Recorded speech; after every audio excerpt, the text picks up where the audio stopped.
มาสบายดีน้องสาวพีซีพีลาเบิร์ดทุกคนเนาะ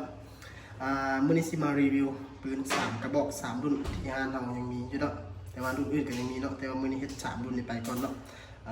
มี Epic M3 เนาะหรือว่า Terminator อะไรเนาะแล้วก็ Tactical เนาะ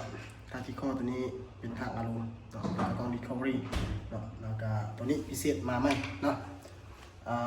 ตัวนี้เป็น Epic Compact เนาะเป็น Epic Compact เป็นถังรอดเด้อตัวนี้เด้อ Epic Compact โมเดลงามเนาะโมเดลงามนี่บอดี้เนาะงานข้างเนาะมีงานข้างเนาะไก่สีแดงเนาะมีตัวปรับสปริงล็อกไก่เนาะแม็กเนาะเป็นแม็ก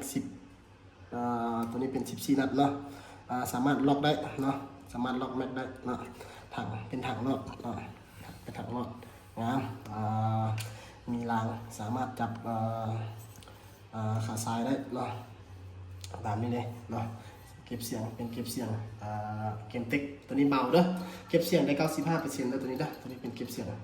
แล้วก็ท้ายเนาะท้ายสามารถพับล็อกได้เนาะ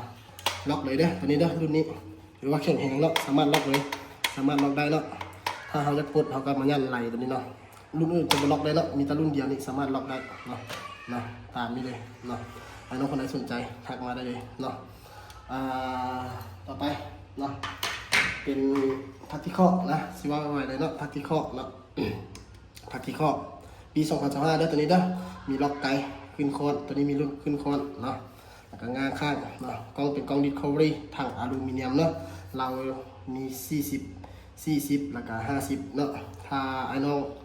อยากได้ถังคาร์บอนหรือว่ากล้อง BDA ก็ทักมาลงได้เนาะสามารถตื่นเงินเนาะทางงบบ่ฮอดก็เอาตามนี้เลยเนาะส่วนตัวนี้เสียบเนาะตัวนี้ M3 เนาะTerminatorเนาะมีงาข้างเนาะแล้วก็มีล็อกไกเนาะถือว่าแน่นหนาดีเนาะเห็นบ่นี่เนาะถือว่าค่อนข้างโอเคเนาะวาล์วเป็นวาล์วคิกเกสเนาะถังเป็นถังคาร์บอนเนาะแล้วก็กล้องเป็นกล้อง BDA เนาะมูสามารถล็อกไกได้เนาะล็อกมูได้ล็อกไกได้เนาะ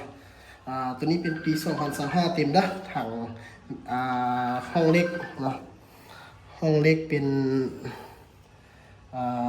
750 ซีซีได้ตัวนี้นะดันสลักได้ถือว่าค่อนข้างสบายเลยตัวนี้เนาะปรับสปริงเนาะปรับได้อยู่นี่เลยสามารถปรับได้เนาะปรับได้อยู่นี่เลยปรับสปริงเนาะ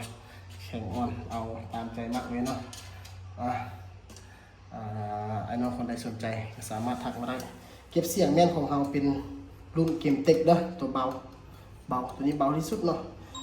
กล้ารับประกันได้เลยว่าสามารถเก็บเสียงได้ 95% เนาะตัวนี้เนาะเก็บเสียงตัวนี้เนาะบอดี้งามเนาะตัวนี้เนาะ